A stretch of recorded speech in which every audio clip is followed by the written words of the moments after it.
সকাল থেকেই প্রচুর বৃষ্টি হচ্ছিল, তাই বাবাকে মা আর আমি বুদ্ধি করে বললাম অল্প চিকেন নিয়ে আসতে চিকেন পকোড়ার জন্য। প্রথমে মা 250 গ্রাম বোনলেস চিকেন নিয়ে তাতে অর্ধেক লেবু দিলেন। এবার তাতে হাফ চামচ আদা বাটা, রসুন বাটা ও ঝালের জন্য 1 চামচ শুকনো লঙ্কা বাটা দিয়েছেন মা। রঙের জন্য 1 চামচ কাশ্মীরি লঙ্কা গুঁড়ো, হলুদ গুঁড়ো দিয়েছেন। এবার 2 চামচ টক দই, স্বাদ মতো নুন, 1 চামচ জিরে গুঁড়ো, গরম মশলা গুঁড়ো ও ধনে গুঁড়ো দিয়ে অল্প জোয়ান হাতে ঘষে দিবেন।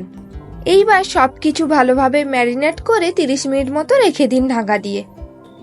দ্বিতীয়বারে 3 চামচ মতো বেসন ও 1 চামচ কর্নফ্লাওয়ার ও একটি ডিম দিয়ে ভালোভাবে মাখিয়ে ফেলুন। এবার একটি পেঁয়াজ ও 2-3টি কাঁচা লঙ্কা কুচি কুচি করে কেটে তার সঙ্গে মিশিয়ে গরম তেলে একে একে চিকেনগুলি ছেড়ে ফেলুন। চিকেন পকোড়াগুলি প্রথমবার ভাজার সময় আঁচটি মিডিয়াম রাখবেন। চিকেন পকোড়াগুলি এই রকম লাল করে ভাজা হয়ে গেলে একটি ছাঁকনির সাহায্যে ছেঁকে একটু ঠান্ডা করে নেবেন।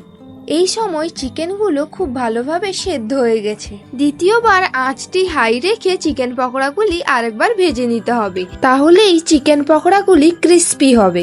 নিন, হয়ে গেল চিকেন পকোড়া। খুবই সহজ পদ্ধতিতে বাড়িতেই তৈরি হয়ে গেল রেস্টুরেন্ট স্টাইল চিকেন পকোড়া। উপর থেকে যেমন ক্রিস্পি হয়েছে তেমনি ভিতর থেকে জুসিও হয়েছে চিকেন পকোড়াগুলি। বাড়িতে অবশ্যই একবার বানাবেন আর কেমন লাগলো জানাতে ভুলবেন না।